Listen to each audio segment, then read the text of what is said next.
भगवान श्री कृष्ण के विवाह की बात आती है। विचार कर रहे थे, कोई लड़की वाला देखने नहीं आ रहा। पहले जमाने में लड़की वाले लड़का पसंद करते थे, लड़का देखने जाते थे, लड़के वाले लड़की वालों के यहाँ लड़की देखने नहीं जाते थे। ये द्वापर युग तक यही नियम था।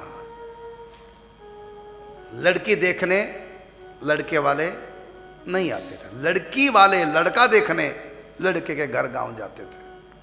अब कोई भी कृष्ण को देखने नहीं आ रहा है। कहीं ये तो नहीं कि समुद्र के अंदर है, चलो नौकाओं की व्यवस्था की जाए, चलो पुल बना देते हैं, कोई तो लड़की वाला आए। लेकिन कोई आ ही नहीं रहा। क्यों नहीं आ रहे हैं? क्योंकि लड़के का पिछला रिकॉर्ड ठीक नहीं है।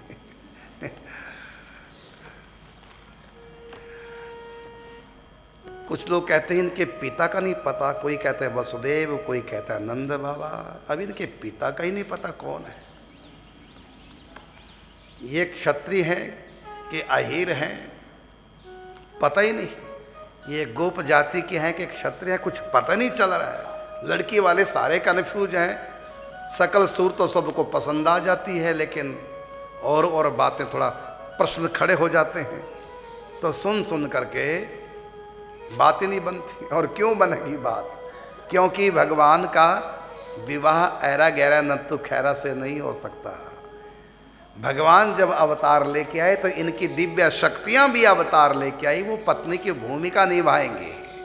साधारण स्त्री श्री कृष्ण की पत्नी नहीं बन सकती। साधारण कन्या श्री कृष्ण को स्वीकार नहीं, मैंने पाणी ग्रहण संस्कार उनके साथ नहीं, बहुत ऊंचा उठना पड़ेगा, तब श्री कृष्ण से मिलन होगा। तो अवतार काल में स्वयं भगवान की दिव्य शक्तियां जहां तहां राजाओं के यहां जन्म ले चुकी थी, उनके साथ श्री कृष्ण का विवाह होगा। लेकिन एक भी विवाह में कोई भी लड़की वाला कृष्ण को देखने नहीं आया।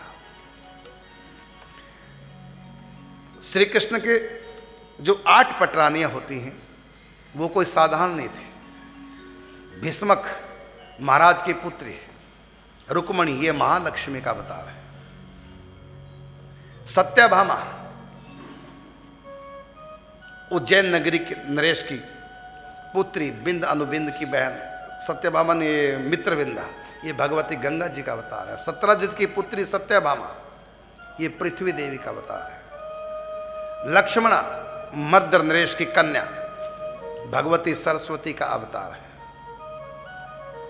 ये साधारण कन्या नहीं। जाम्बवती, ये है स्वाहा देवी का अवतार है। भगवान की दिव्य शक्तियां पत्नी की भूमिका निभाने के लिए। कहते हैं एक पत्नी बहुत नहीं थी क्या, इतने क्यों? इसका उत्तर है, पहले जमाने में युद्ध में क्षत्रिय भर्ती होते थे, और जब युद्ध होते तो क्षत्रिय पुरुष मरते थे, क्षत्रिय महिलाएं नहीं। महिलाएं युद्ध नहीं होती थी। युद्ध में हमेशा युवा होते थे, युवा मरते थे। तो लड़कियों की संख्या ज्यों के त्यों और लड़कों की संख्या कम, युद्ध में मर गए क्षत्रिय। तो ऐसी स्थिति में एक एक क्षत्रिय को कई विवाह करने पड़ते, क्योंकि अनुपात बिगड़ जाता था। लड़कों की संख्या कम, लड़कियों की संख्या ज्यादा।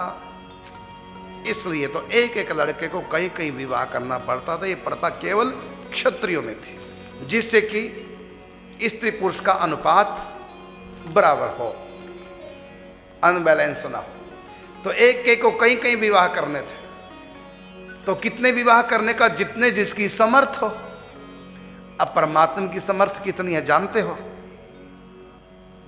जितने भी विवाह करना चाहेंगे उतनी समर्थ भगवान में।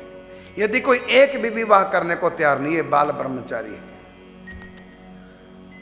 क्योंकि भगवान अपने आप में निष्क्रिय ब्रह्म होते हैं, उनमें क्रिया प्रेम से होती है। जैसा भक्तों का भाव वैसी भगवान बन जाते हैं, जैसा भक्तों का भाव वैसी उनका रूप रंग बन जाता है। जिनकी रही भावना जैसी, प्रभु मूर्त देखी तिन तैसी। तो यहां पर जितनों ने भी मन में ठाना कि श्री कृष्ण हमारे पति हों, तो भगवान उतने ही विवाह करेंगे। क्योंकि यहाँ भगवान अवतार लेते हैं तो भक्तों के प्रेम वश होकर के नाना प्रकार की क्रीड़ाएं करते हैं।